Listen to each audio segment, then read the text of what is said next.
Not saying that these are objectively some of the best designer fragrances out there, but these are just among the 10 that I would keep if you force me to purge the rest of my collection.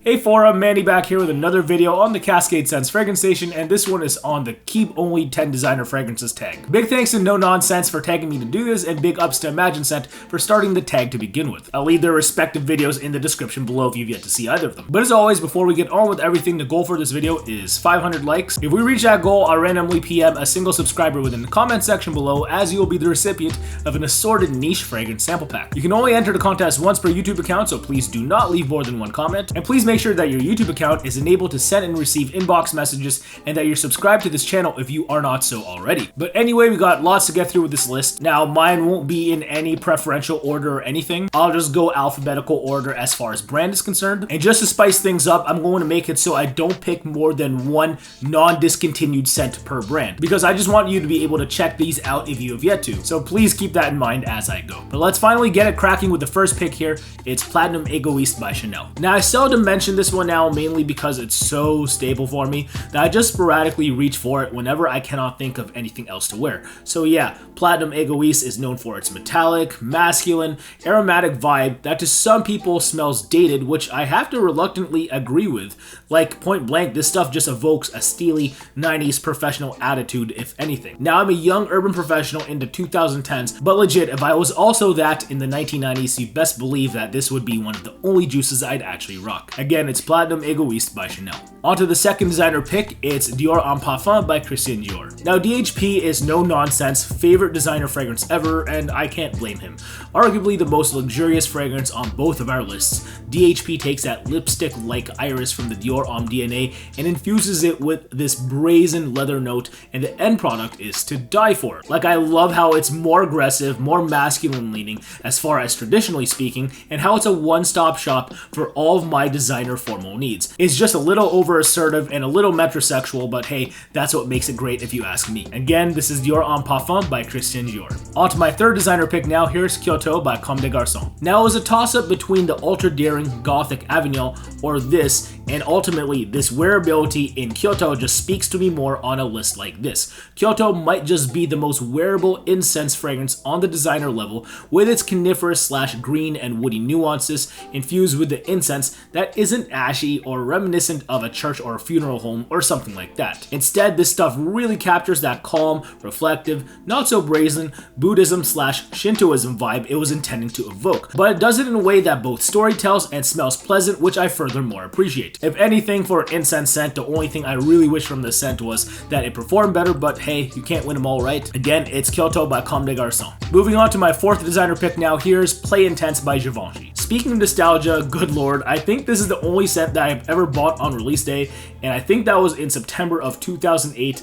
Like, whether I liked it or not, I was just getting it. I was just a really big Justin Timberlake fan at the time, that's all. But real talk, it ended up being my jack of all trades for cool weather in my youth. Such a friendly, bright coffee DNA that is reminiscent of the standard Play in which it was released side by side with, but Play Intense is much more richer via warmer notes like tonka, giving it a slight reminiscence to the Michael Jordan Legend DNA as well, which is super syrupy. However, I just find this stuff way more flattering to my nose over that stuff or the standard Play. I don't know, maybe it's nostalgia on my part, but I'm pretty sure that I even prefer this furthermore over even similar offerings in the niche realm of things. So that's how much I love it. Again, it's Play Intense by Givenchy. At the halfway point, here's the staple of all staples. It's Terre d'Hermès Eau de Toilette by Hermès. Without a doubt, one of the list's all-stars here, Terre is renowned for its bright notes like orange and various peppers that hit your nose sharply yet dry down into a clean but earthy-like vibe with the vetiver and cedar. I swear, it may be polarizing for the wearer at first, but this stuff hasn't really been polarizing for me from a feedback standpoint. It's always been fairly positive. If I were to receive any compliments for it for any of the occasions I'd actually rock it in, which are vast because it also screams versatility in a masculine modern day signature scent. So not much more else to say here. I do seemingly talk about this modern day classic a lot. Again, it's Terre d'Hermès Eau de Toilette by Hermès. Next up is my 6th designer pick. It's Original Musk by Kiehl's. I've always enjoyed the idea of entertaining a super wearable musk scent, and for me, Original Musk is one of them. It's still super musky and brazen in an animalistic sort of way too, but I like how it's bright with the various safe florals and citrus florals to give it a more fresh, wearable vibe, which of course I appreciate. So like, I'll reach for this on casual mornings where I'm just going about my day and feeling good about myself. It's just a laid back scent and one worth checking out if you are a musk fan. So big shout outs to Kiehl's for this one. Again, it's Original Musk. Moving on to my 7th designer pick now, here we go, it's Amber Pour Homme by Prada. Now I love how this stuff leans soapy but in a Dove bar of soap kind of way, rather than the dish soap / Ambroxany shower gel vibe that other contemporaries are doing lately. There's just a cologne vibe from those scents that, despite being safe, there's people who quote unquote hate that vibe or find it too sharp, and I feel that those same people are actually less susceptible to hating this, which is why I own this stuff after all, but I do actually enjoy the scent genuinely. It's a super safe, inoffensive, versatile fragrance, and what else can you ask for of Prada? It's kind of what they do, so yeah, really love this. Again, Amber Pour Homme. Winding down now onto the 8th designer pick, here's Barfly by Scotch & Soda. I mentioned this before about Barfly. It's that mall scent that I wouldn't mind actually smelling like.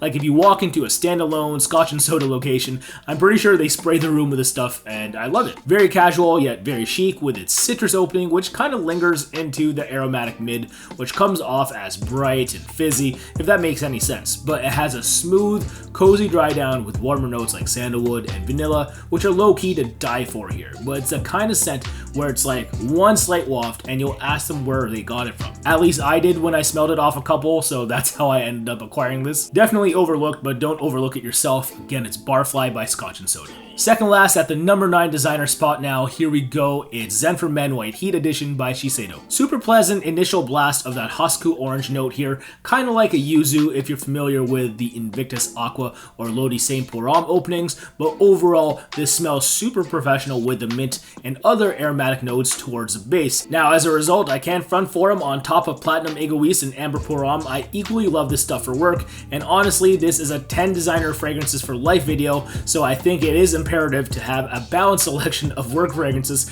for this topic especially. Just wish the opening lasted longer throughout the fragrance, but again, you can't win them all. But yeah, gotta love this daily driver, Zen for Men White Heat Edition by Shiseido. And last but not least, here we go with my 10th designer pick, it's Sweet Tobacco Spirits by 1821 Man-Made. Without a doubt, one of the best scents anyone can pick up for under $100 US. This stuff is so evocative of Back to Black from By Kilian's boozy, cherry tobacco kind of vibe, but thankfully it's not as cherried up here, which I actually appreciate. Just more of that intoxicating honey and tobacco accords instead, which they essentially just doubled down on, much to my delight. As a result, this is my winter Swiss Army knife fragrance, so if I can't think of anything else to wear during the winter and I need something to cut through that cold with that performance, it's this stuff right here that I'll reach for. Gotta love it. Again, Sweet Tobacco Spirits by 1821 Man-Made. But hey, forum, that about does it. Hopefully you enjoyed the list. Big thanks goes out to No Nonsense and Imagine Scent for tagging me and creating the tag respectively, and to you as well for watching, of course. Now, I'm just not sure who has pending tags or whatnot, so I'm actually going to leave this tag open for anyone who wants to do it. But hey, it's that time of the video where I want your personal feedback. Who should I have tagged who hasn't been tagged yet? And more importantly, which designer fragrances would you keep personally if you can only pick 10 of them? Please tell me in the comments below. Again, if you really enjoyed this video, please like and subscribe if you've yet to. Remember, 500 likes and a random subscriber in the comments gets an assorted niche fragrance sample pack, so help me help you, and until then, salute and thank you again for your time as always. Take care for now, peace out, bye. Where are your fragrances?